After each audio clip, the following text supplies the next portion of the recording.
الحمد لله رب العالمين والصلاة والسلام على سيد المرسلين وعلى آله وأصحابه أجمعين أما بعد فأعوذ بالله من الشيطان الرجيم بسم الله الرحمن الرحيم الصلاة والسلام عليك يا رسول الله وعلى آلك وأصحابك يا حبيب الله صلی اللہ تعالی علیہ وسلم۔ ہمارا آج کا ٹاپک یہ ہے کہ مسلمانوں کو بیماریاں کیوں ہوتی ہیں۔ جب کسی مسلمان کو کوئی بیماری، کوئی تکلیف، کوئی مصیبت، کوئی دکھ یا کوئی درد پہنچتا ہے تو کیا اسے اس کا بدلہ ملتا ہے؟ کیا شریعت کے اعتبار سے اس میں کوئی حکمت ہے؟ تو اس حکمت کو آئیے مصطفیٰ جان رحمت صلی اللہ تعالی علیہ وسلم کی زبان اقدس سے سنتے ہیں۔ میں آپ حضرات کے سامنے بخاری شریف، مسلم شریف کی چند حدیث پاک بیان کروں گا، لہذا تمامی حضرات سے میری درخواست ہے کہ رب کائنات اور اس کے رسول صلی اللہ تعالی علیہ وسلم کی رضا حاصل کرنے کے لیے ان حدیث پاک کا مفہوم سنیں اور سن کر دوسروں تک بھی پہنچائے۔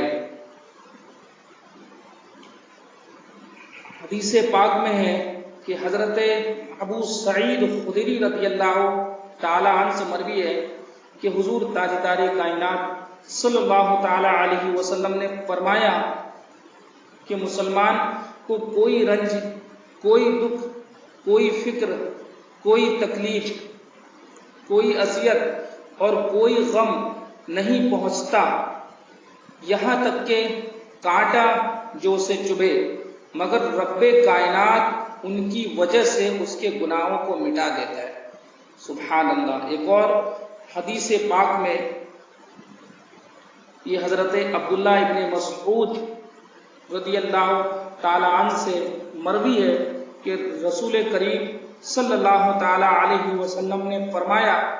کہ نہیں پہنچتی مسلمان کو کوئی اذیت، بیماری یا اس کے سوا کچھ، لیکن رب کائنات اس کی وجہ سے، یعنی ان بیماریوں کی وجہ سے اس کے صغیرہ گناہوں کو معاف فرما دیتا ہے، جیسے درخت سے پتے جھڑتے ہیں۔ یعنی جب کسی مسلمان کو کوئی تکلیف یا کوئی بیماری یا اس کے سوا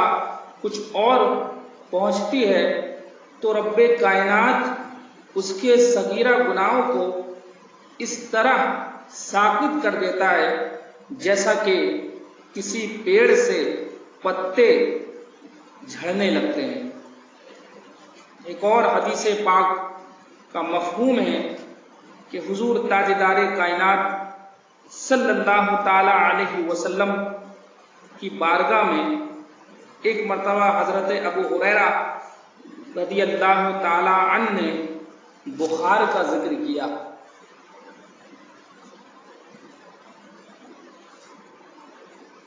ایک شخص نے بخار کو برا کہا تو حضور نے فرمایا کہ بخار کو برا نہ کہو، اس لیے کہ وہ مومن کو گناہوں سے اس طرح پاک کر دیتا ہے جیسے آگ لوہے کی میل کو صاف کر دیتی ہے۔ سبحان اللہ۔ یعنی ایک شخص حضور صلی اللہ تعالی علیہ وسلم کی بارگاہ میں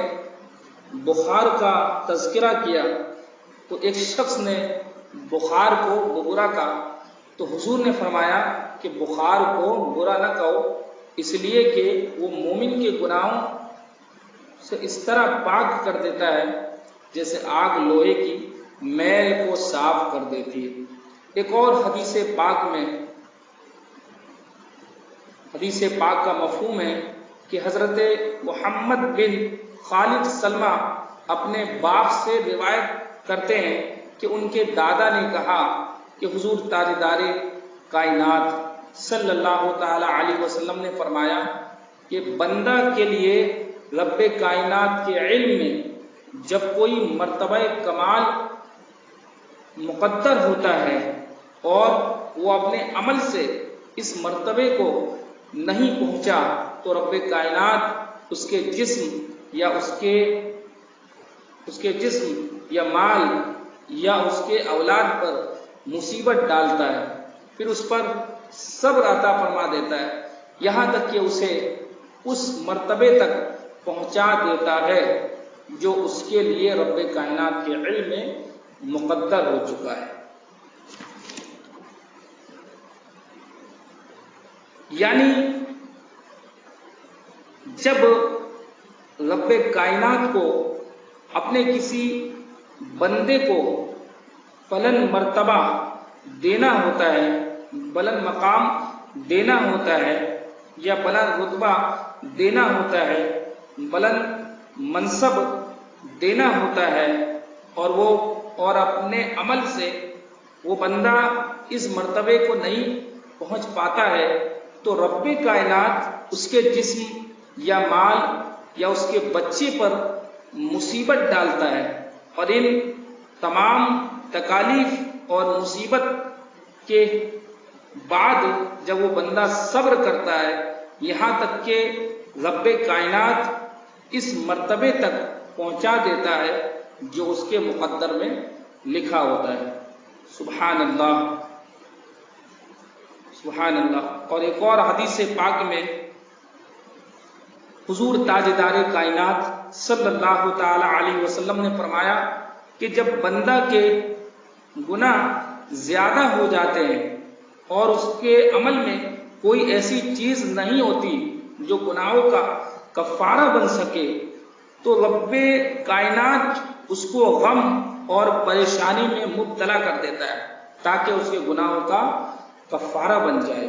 سبحان اللہ۔ تو یہ چند حدیث پاک جو میں نے آپ حضرات کے سامنے بیان کی، اس میں یہ تھا، ان حدیث پاک کو سن کر پتہ یہ چلا، معلوم یہ ہوا کہ اللہ تعالیٰ جب کسی مسلمان کو کوئی تکلیف یا کوئی